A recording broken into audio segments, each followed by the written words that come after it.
कुश्ती के अखाड़े से लेकर उत्तर प्रदेश और देश के राजनीतिक अखाड़े में अपनी धाक जमाने वाले मुलायम सिंह यादव अब हमारे बीच नहीं हैं, लेकिन उनके जीवन से जुड़े कई दिलचस्प किस्से हैं जिन्हें याद करके उनके समर्थक और अलग अलग पार्टियों के नेता उन्हें याद कर रहे हैं और उनके लिए आंसू बहा रहे हैं। नेताजी के नाम से प्रसिद्ध रहे मुलायम सिंह यादव के जीवन से जुड़े ऐसे ही कुछ किस्से सुनाने के लिए मेरे साथ मौजूद हैं इंडिया टुडे ग्रुप के national affairs editor Rahul Srivastava. Rahul ji, 89 वो दौर किस तरह का था और आपने उनके जीवन की कई सारी कहानियां लिखी हैं उस आर्टिकल में, वो अगर आप दर्शकों को थोड़ा बता सके, जो कि बहुत ही पर्सनलाइज्ड स्टोरीज हैं उनके जीवन की। देखिए, अपने करियर में पत्रकार जो होते हैं ना, बहुत चीज़ें कवर करते हैं, यानी लंबा सिलसिला चलता है। लेकिन कुछ इवेंट्स और लोग ऐसे होते हैं जो आपके करियर की शुरुआत में आपसे जुड़ते हैं और वो आपके करियर के अंत तक उनका एक काफिला आपके साथ ही चलता है। और मैं कहूँगा कि दो चीज़ें, एक इवेंट और एक व्यक्ति, मुलायम सिंह यादव और राम जन्मभूमि आंदोलन, इन दोनों की मेरे से मुलाकात 1989 में हुई और आज राम मंदिर बनने के रास्ते पे, कगार पे है, 2024 की शुरुआत में तय हो जाएगा और नेताजी अपना सफ़र पूरा कर चुके हैं। और मैं ये कहूँगा कि दोनों ने भारत के राजनीति का इतिहास, चाल चरित्र सब बदल दिया। इसीलिए मैं कहूँगा कि मुलायम सिंह यादव ने 1989 में जो कोलिशन के जरिए आगे आए और उसके बाद चुनाव जीत के मुख्यमंत्री बने और उसके बाद माइनॉरिटी वोट को साथ किया, यादवों को साथ किया और वोट जोड़े। लेकिन उस दिन, जिस दिन चुनाव जीते थे 89 में, उस दिन मुलायम सिंह एक चुनाव नहीं जीते थे या कांग्रेस चुनाव नहीं आ रही थी। मेरे ख्याल से उस दिन कांग्रेस यूपी से बेदखल हो गई थी और ऐसी बेदखल हुई कि वो देश से बेदखल हो गई।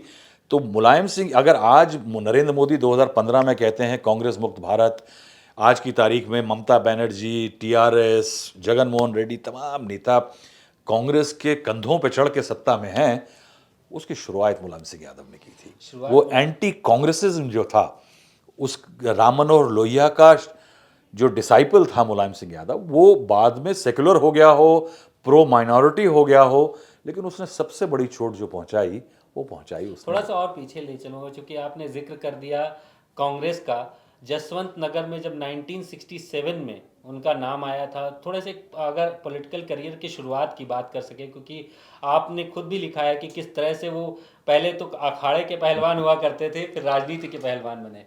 देखिए, बहुत गरीब घर से थे और उन्होंने कई बार, यानी हमने बहुत समय बिताया चुनाव में, कैंपेन में। एक समय में मैं लखनऊ में 4.5 साल पोस्टेड था, 99 से लेकर के 2004 का क्रिटिकल पीरियड था पॉलिटिक्स का, क्योंकि उस समय में 4.5 सालों में 5 मुख्यमंत्री बने उत्तर प्रदेश में। कल्याण सिंह थे, कल्याण सिंह के बाद राम प्रकाश गुप्ता, राजनाथ सिंह, मायावती, मुलायम सिंह यादव। और मुलायम सिंह के साथ बहुत तफसील से बात होती थी। कुछ लोगों के साथ इंटरेस्टिंग भी ये भी था कि कुछ लोग उनकी भाषा नहीं समझ पाते थे।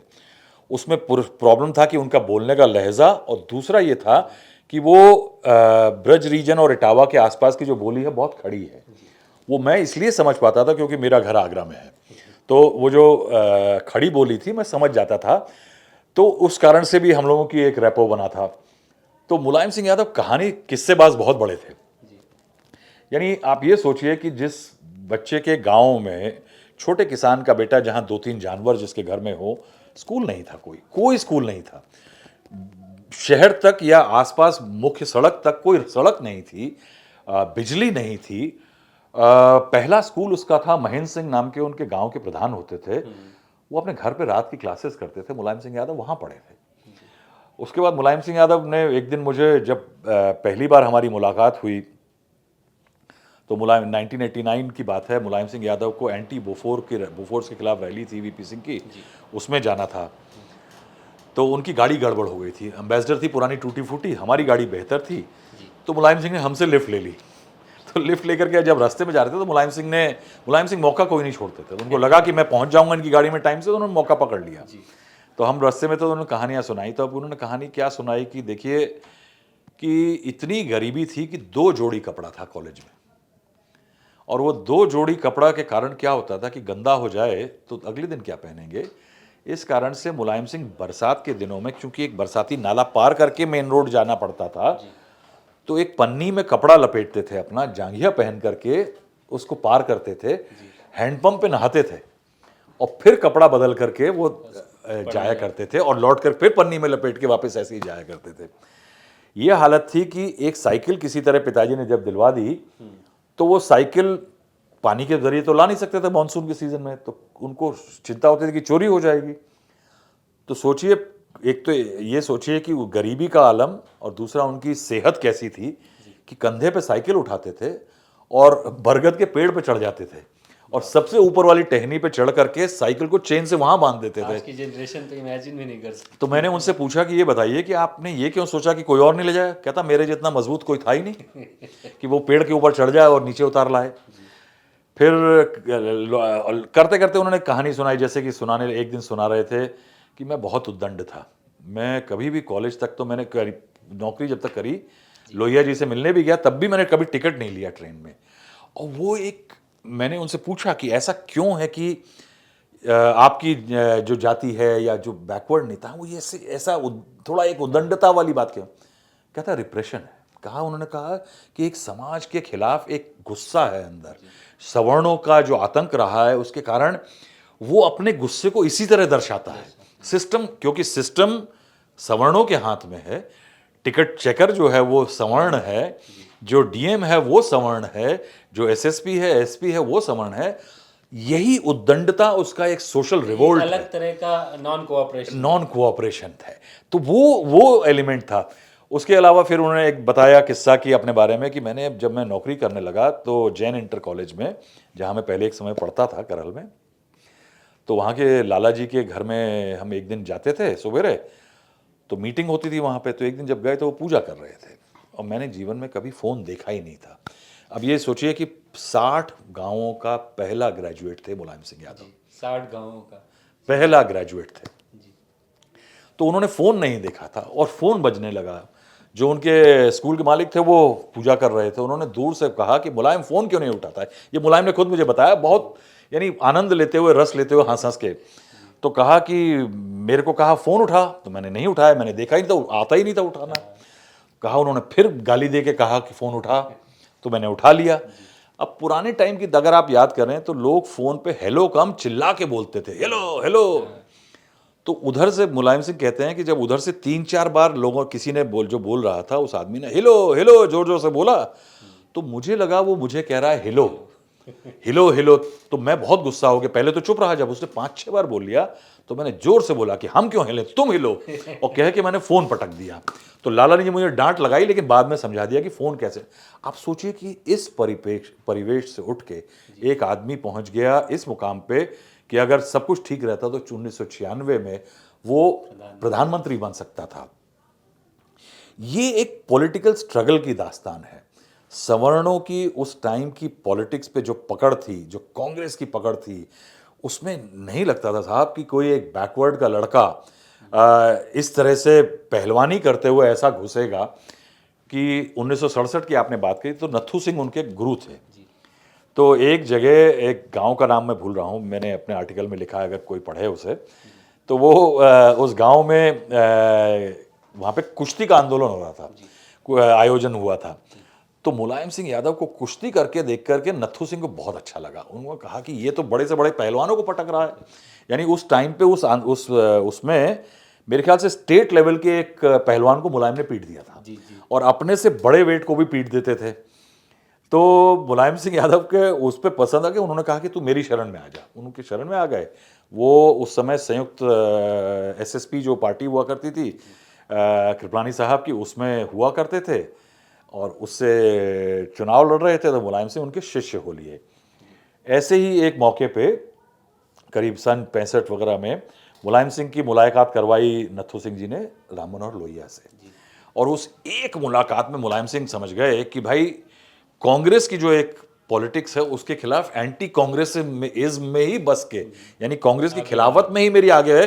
क्योंकि कांग्रेस की राजनीति में तो एनडी तिवारी और इस तरह के बड़े नेता हैं जहां अपर कास्ट की पॉलिटिक्स में उनका कहीं पे दखल नहीं हो पाएगा। मुलायम सिंह यादव लोहियाइट हो गए, सोशलिस्ट हो गए। हालांकि एक बात है कि एक स्ट्रीक तो थी कहीं ना कहीं कि जब स्कूल में गए तो पहली बार तो दलित बच्चों को वहाँ के जो सवर्ण बच्चे थे पीटा करते थे। कुछ लड़के थे पीटा करते थे। मुलायम सिंह एक दिन बहुत गुस्सा हुआ, पहलवानी करते ही थे, पिताजी पहलवानी चाहते थे तो पहलवानी करते थे, तो उन्होंने 5-6 सवर्ण लड़कों को अकेले पीट डाला। यानी ये आलम था कि वो प्रिंसिपल को दौड़ के आकर के उन लड़कों को बचाना पड़ा मुलायम से, जो हम फिल्मों में देखते हैं आज। हाँ, जो आप फिल्मों में देखते हैं। तो मुलायम सिंह, तो उस समय उनका नाम दादा भैया पड़ गया था। हमने बाद में देखा कि नेताजी पड़ा, कम जानी हुई चीज़ है कि नेता मुलायम सिंह यादव को उस टाइम पे स्कूल में जब वो जूनियर क्लास में होते थे तब लोग दादा भैया बोलते थे, और ये नाम अभी भी उनके साथ स्कूल में पढ़ने वाले जो हैं वो अभी भी उनको उसी नाम से बुलाते थे। उन्होंने, नेताजी उनको नहीं कहा। 67 में उन्होंने एसपी से चुनाव लड़ा और चुनाव जीत गए, राजनीति में उनकी एंट्री हो गई। लोहिया जी के जाने के बाद उनको एक मेंटर की तलाश थी, तब उस टाइम पे सबसे चमकते हुए सितारे पैदा हुए चरण सिंह जी।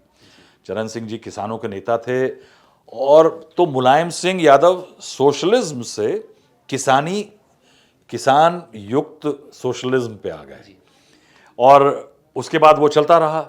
लेकिन फिर एक मौका ऐसा आया जब उनके राइवल्स जो थे, चरण सिंह जी की मृत्यु हुई शायद 86 में, और उस समय वो अजीत सिंह को पार्टी का मुखिया बना दिया गया, और उस कारण से मुलायम सिंह यादव को जिस पद पे थे वो प्रदेश के, उससे उनको बेदखल कर दिया गया। मुलायम सिंह को उसके बाद से ये चीज़ हमेशा याद रही, वो कभी उन्होंने भूली नहीं। और उसी के ठीक बाद उन्होंने पैंतरा चलते हुए देवीलाल की शरण पकड़ ली। देवीलाल की शरण पकड़ने से फ़ायदा ये हुआ कि देवीलाल उस समय उभरते सितारे थे, और वो आगे आकर के वीपी सिंह के साथ मिलकर के 1989 में उन्होंने जनता पार्टी बनाई, जिसमें बहुत सारी पार्टियों का विलय हुआ, और मुलायम सिंह यादव प्रदेश के अध्यक्ष बन गए, उत्तर प्रदेश के। उस अध्यक्ष बनने का फ़ायदा ये हुआ कि तमाम टिकट का डिस्ट्रीब्यूशन जो हुआ उसमें मुलायम सिंह यादव का दखल था। मुलायम सिंह यादव के दखल के कारण ये हुआ कि जो जीत के आए वो मुलायम सिंह यादव के लॉयल थे। हालांकि अजीत सिंह बड़े नेता थे, यानी उनको शह मिली हुई थी, और उस समय पे एक बड़ा दांव हुआ जो कि मुलायम सिंह पे बाद में बहुत भारी पड़ा, उनको प्रधानमंत्री बनने से रोक गया। एक समय पे जब वीपी सिंह मुख्यमंत्री हुआ करते थे, और मुलायम सिंह यादव की, जो मैंने कहा ना कि एक रिबेलियन होता है उस के लोगों में, कि वीपी सिंह ने एंटी डिकॉइटी ऑपरेशन चलाया। डकैतियां बहुत होती थी उन दिनों, पकड़ बहुत होती थी उत्तर प्रदेश में। मैं भी छोटा हुआ करता था, मान सिंह, तमाम किस्से कहानियां सुने होंगे आपने, यानी बाद में निर्भय गुजर वगैरह बाद में आए। उस समय पे के डकैत बड़े डकैत हुआ करते थे, और वो अपर कास्ट के और तमाम लोअर का बैकवर्ड्स के डकैत हुआ करते थे। मुलायम सिंह यादव ने एंटी डिकॉइटी ऑपरेशन का विरोध किया। क्यों? क्योंकि उस समय पे जो डकैत थे वो इन्फ्लुएंशियल थे, वो बागी की कैटेगरी में तब भी आते थे, वो सामाजिक बागी थे। फूलन देवी का उदाहरण देखें अगर, तो सिंपल एग्जांपल है कि वो बागी बनी, वो कोई क्रिमिनल बाय बर्थ नहीं थी या क्रिमिनल बाय ट्रेट नहीं थी। आई थिंक उसके उनके साथ जो घटनाएं घटी, उनके साथ जो हॉरेंडस, उसके कारण वो डकैत बनी है, बागी बनी।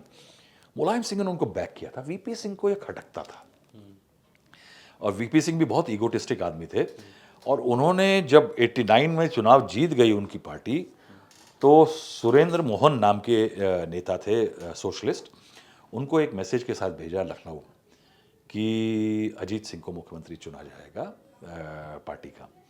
लेकिन जब वो आए तो मुलायम सिंह यादव ने अपना पहलवानी का दांव चला, सुरेंद्र मोहन वो मैसेज पढ़ ही नहीं पाए, और जो विधायक थे उनके लॉयल थे, उन्होंने मुलायम सिंह यादव को नेता चुन लिया। ये वीपी सिंह को अखर गया था।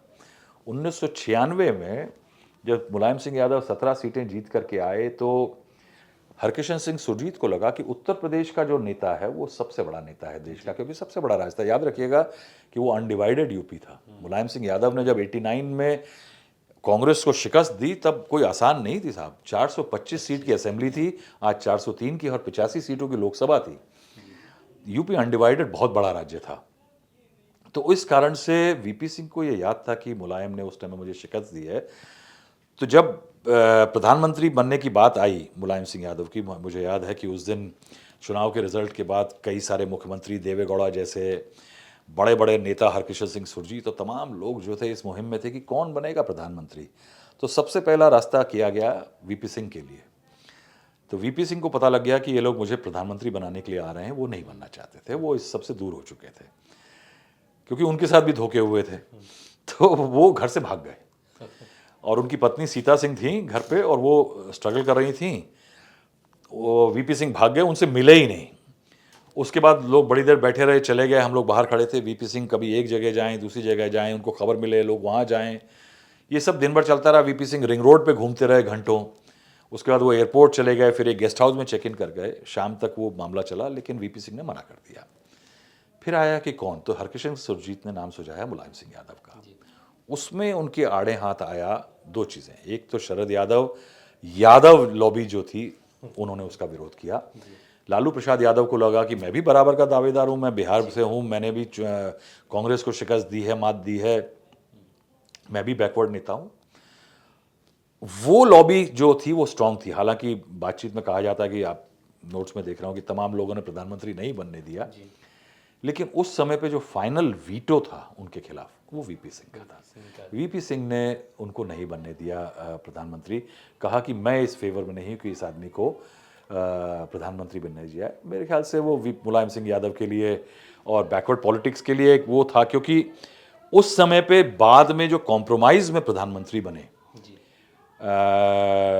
देवेगौड़ा और गुजराल, इंद्र कुमार गुजराल, वो उस समय की जो पॉलिटिकल ऑप्शन था कांग्रेस और बीजेपी के खिलाफ, उसको ऊपर ले जाने की जगह नीचे ले गए।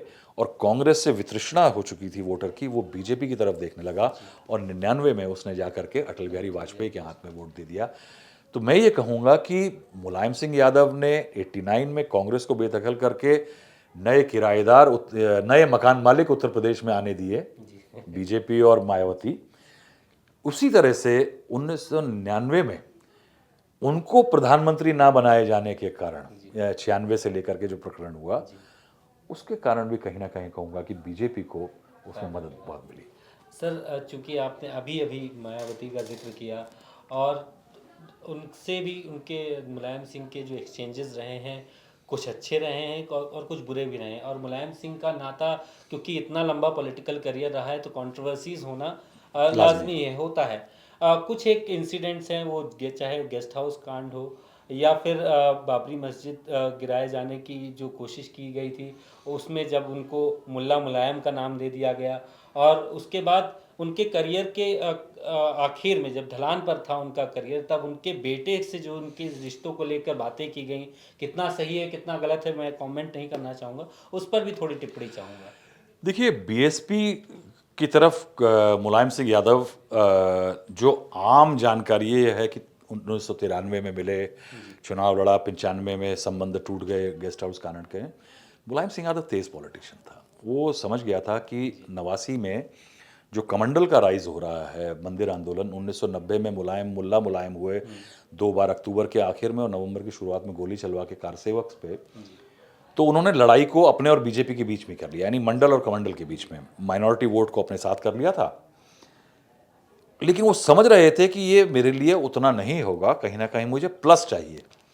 तो 93 में नहीं, एक्चुअली 1991 में मुलायम सिंह यादव ने पहला बिहाइंड द सीन मायावती के साथ, यानी तब पहला जो समाजवाद का बहुजन से मिलन हुआ था वो 91 में हुआ था।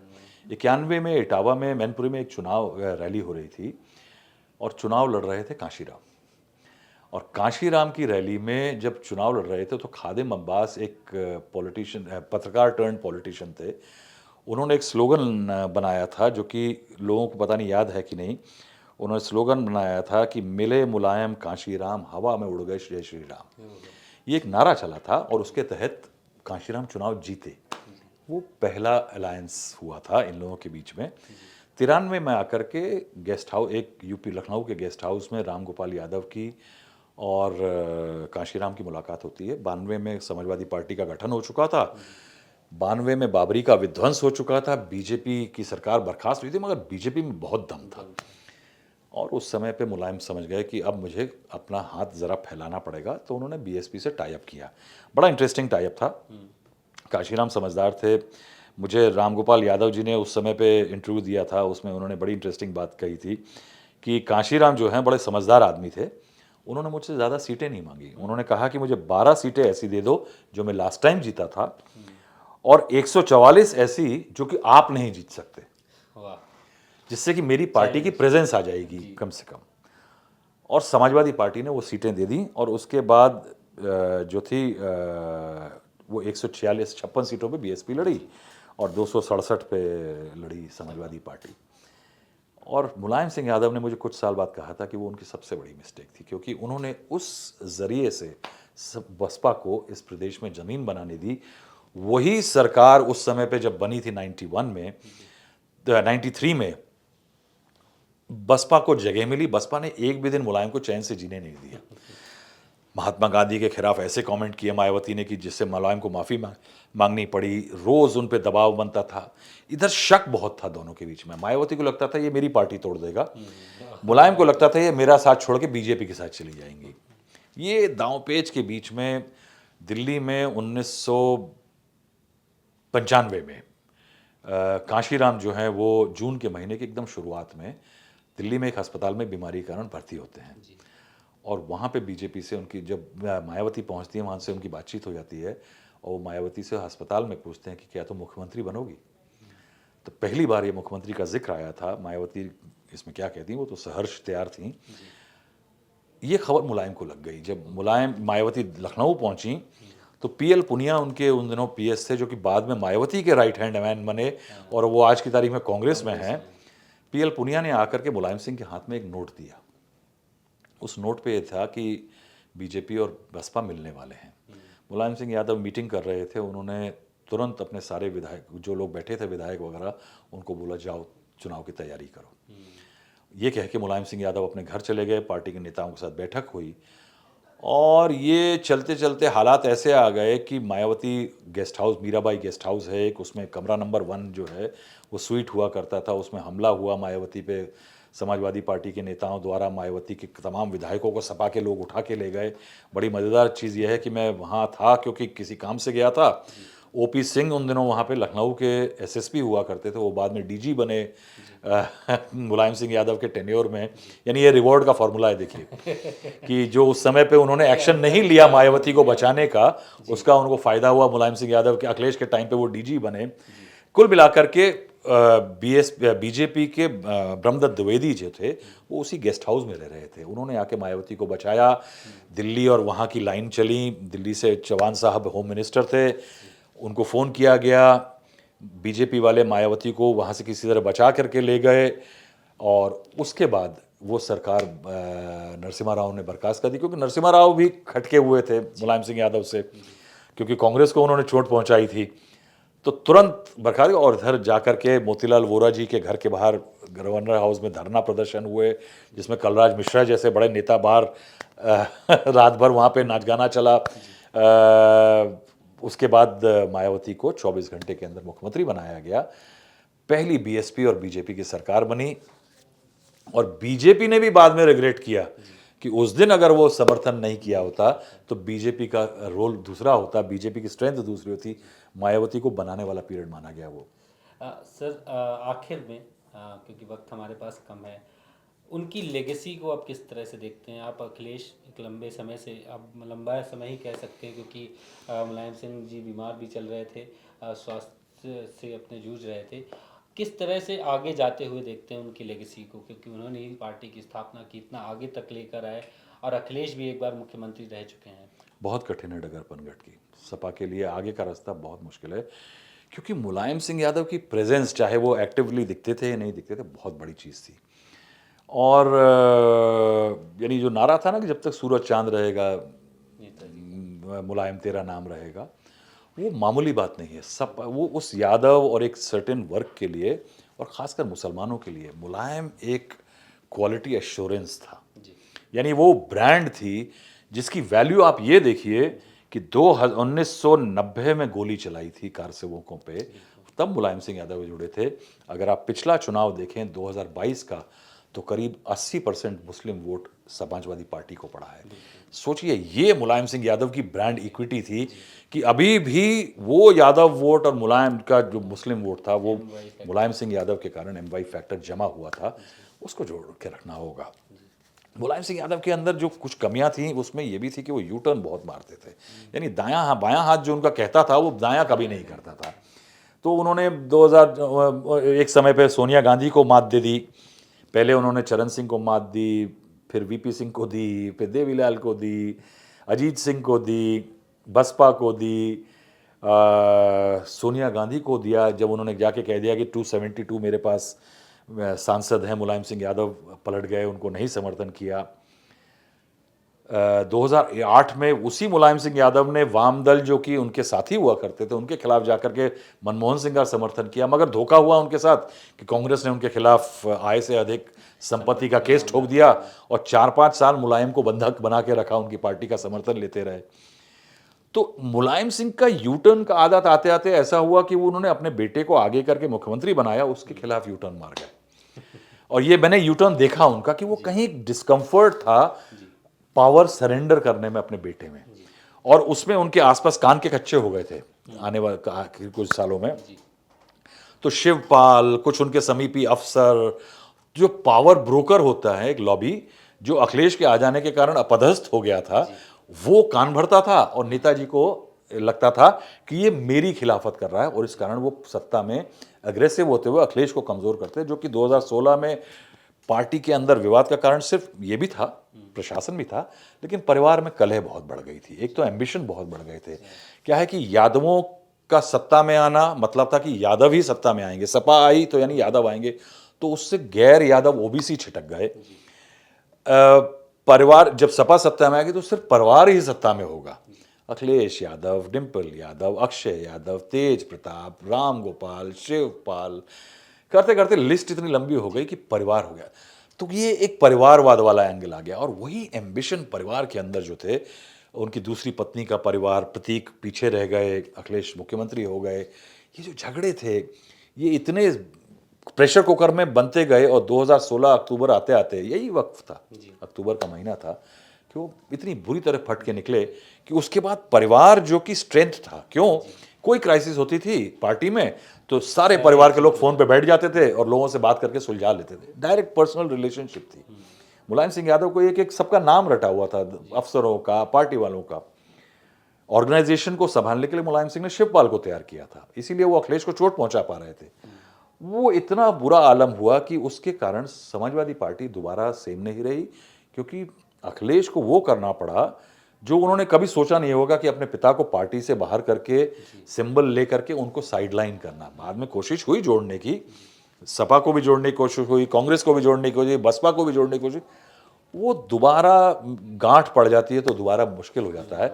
और वही समाजवादी पार्टी की है कि आज की तारीख में बीजेपी सोशल इंजीनियरिंग के फॉर्मूले पे इतनी दूर चली गई है कि गैर जाटव दलित, गैर यादव ओबीसी, एमबीसी और अपर कास्ट 60% का वोट बैंक बीजेपी लिए बैठी है। अब ये 40% में खेल हो रहा है विपक्ष का। तो ये जो सम्मिश्रण लिए बैठे हैं सपा वाले, वो कमज़ोर हो चुका है। जो जिस बरसात का एरिया, जिस एरिया में बरसात लोगों के खेती होनी चाहिए, वो कम हो गया है। अखिलेश को उसको एक्सपैंड करना होगा। वो अखिलेश कैसे करेंगे मुलायम के एब्सेंस में? क्योंकि मैं कहूँगा कि जब तक पिता का साया हो और मुलायम जैसे पिता का साया हो, तब तक राह आसान होती है। मेरे ख्याल से साया हट जाना अखिलेश के लिए एक प्लस पॉइंट भी हो सकता है कि शायद यहाँ से मशक्कत करके आगे जाएं, या एक नेगेटिव भी हो सकता है। तो सुना आपने कैसे थे हमारे नेताजी। जीवन की छोटी बड़ी चुनौतियां उन्हें रोक नहीं सकी। उत्तर प्रदेश की राजनीति में एक नई इबारत लिखने वाले मुलायम सिंह का अंतिम संस्कार 11 अक्टूबर को उनके पैतृक गांव सैफई में होगा। आप सभी का बहुत बहुत शुक्रिया इस पूरी बातचीत में हमारे साथ जुड़ने के लिए। अगर ये बातचीत आपको पसंद आई हो तो ये वीडियो लाइक करें और नेताजी के जीवन से जुड़ी ये कहानियां औरों के साथ भी साझा करें।